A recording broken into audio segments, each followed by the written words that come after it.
आज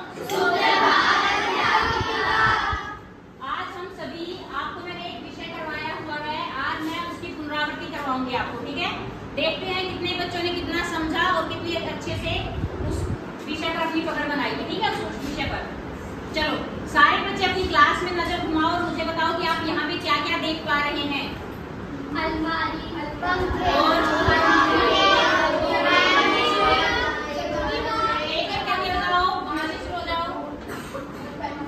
अलमारी और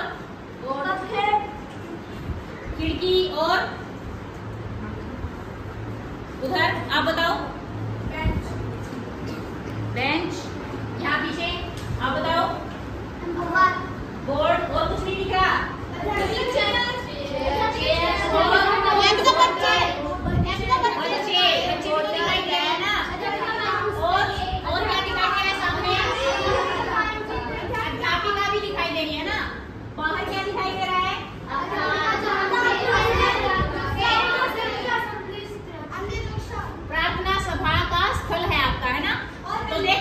हमारे आसपास जो भी चीजें हमें दिखाई देती हैं, जैसे कि आपका पंखा हो गया, ब्लैक बोर्ड हो गया, कुर्सी, मेज, टेबल, प्रार्थना सभा का स्थल, बच्चे, अध्यापिका या फिर और भी अपने आसपास तुम जो भी चीजें देखते हो, उनमें हर किसी चीज का कोई ना कोई नाम जरूर होता है ना। तो जो शब्द हमें क्या होगा आपका, जो शब्द हमें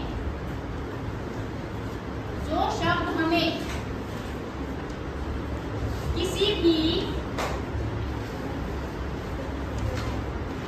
व्यक्ति, साथ साथ बोलेंगे सभी, व्यक्ति, वस्तु, स्थान आदि का बोध कराते हैं।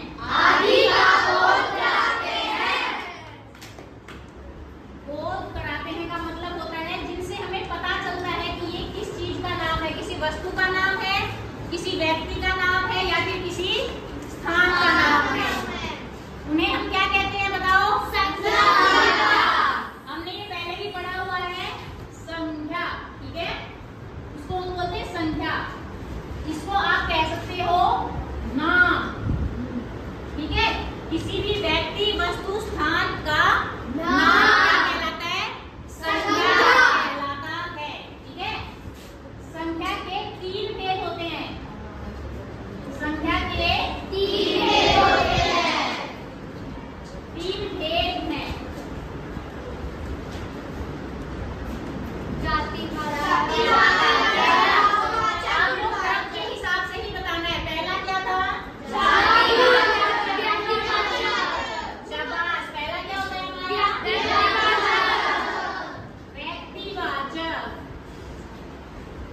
दूसरा शाबाश, जातिवाचक। तीसरा भाववाचक। अब मैं एक वाक्य लिखूंगी और उसी में आपका जो है सारे के सारे भेद जो है वो पता चल जाएंगे। तो ध्यान से देखेंगे सभी बच्चे, ठीक है। राम में मीठा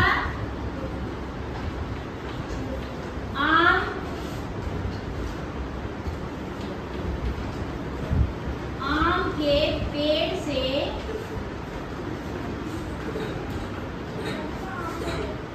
तोड़कर खाया, ठीक है। अब देखो, राम जो है मीठा पेड़, अब इसमें हमें एक ही वाक्य में तीनों संख्याएं पता करनी है, ठीक है। व्यक्तिवाचक संख्या क्या होती है, आप सभी ने पढ़ी है, मुझे बताओ। क्या होती है व्यक्तिवाचक संख्या? किसी विशेष व्यक्ति, वस्तु या स्थान का नाम। वो नाम कोई विशेष होना चाहिए। जैसे कि पूरी क्लास में बच्चे बैठे हैं लेकिन मैं किसी एक बच्चे को बोलूं रिया, तो रिया यहाँ पे कौन सी संख्या हो गई? व्यक्तिवाचक संख्या हो गई, ठीक है। उसके बाद हम आते हैं जातिवाचक पे। इसमें देखो, इसमें किसका नाम दिखाई दे रहा है तुम्हें बताओ मुझे।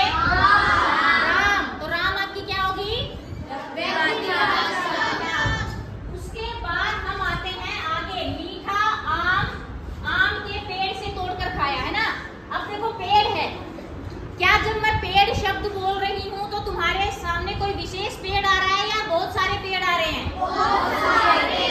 हाँ, इसी तरह जब मैं फल बोलूंगी, फल तो तुम्हारे सामने एक कोई विशेष फल आ रहा है कि बहुत सारे फल आ रहे हैं?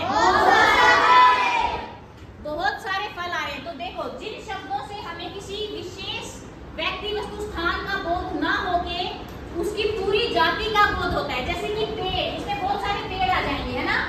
फल, बहुत सारे फल आ जाएंगे, तो ये हमारा कौन सा हो जाता है? जातिवाचक। तो इस वाक्य में जातिवाचक कौन सी संख्या हुई? पेड़। व्यक्तिवाचक क्या थी? राम। अब हम आते हैं भाववाचक पे। कैसा आम खाया हमने? मीठा। इस शब्द से हमें पता चल रहा है कि उसकी विशेषता थी आम की, कि कैसा था वो? मीठा। तो जिन संख्या शब्दों से हमें किसी भी व्यक्ति वस्तु स्थान के गुण, दोष, भाव आदि का पता चलता है, उसको हम क्या कहते हैं? जैसे कि मीठा आम, गरम चाय, है ना, लंबा लड़का, खुली जगह, ये सारे क्या हो जाएंगे आपके? यहाँ पे कौन सा शब्द है जो भाववाचक संज्ञा को दिखा रहा है? ये भाववाचक को दिखा रहा है, ठीक है। आम दिखा रहा है और आम दिखा रहा है व्यक्तिवाचक को। किसको दिखा रहा है? और पेड़ दिखा रहा है आपका जातिवाचक। शाबाश। अब मुझे, आप यहाँ पे 4 लाइन बैठी है ना, 1 2 3 4, ठीक है।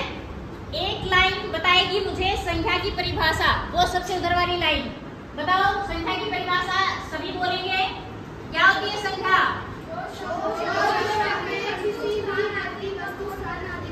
सभी बोलेंगे, दोबारा से बोलो।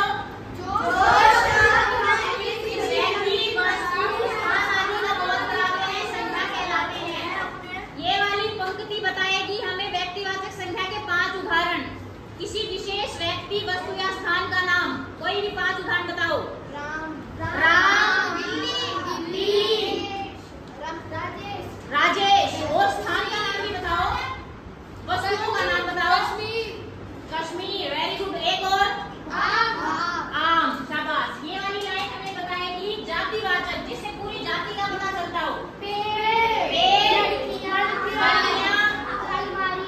अलमारियां और बच्चे और शाबाश। ये वाली लाइन बताएगी भाववाचक संख्या के 5।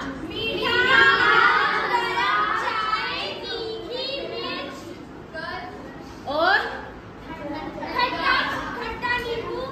Very good. और ठंडा पानी, गरम चाय, है ना, दुखी लड़की, ऐसे भी तो कह सकते हैं ना।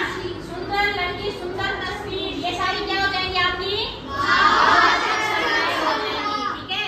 तो आपका जो संख्या का आज का पुनरावृत्ति कार्य था वो यहीं पे समाप्त होता है। सभी बच्चे अपनी कॉपी में, अपनी कार्य पुस्तिका में संख्या की परिभाषा लिखेंगे दोबारा से, और हर जो इनके भेजे हुए तीनों भेद के 10-10 उदाहरण आपको लिख के लाने हैं, ठीक है।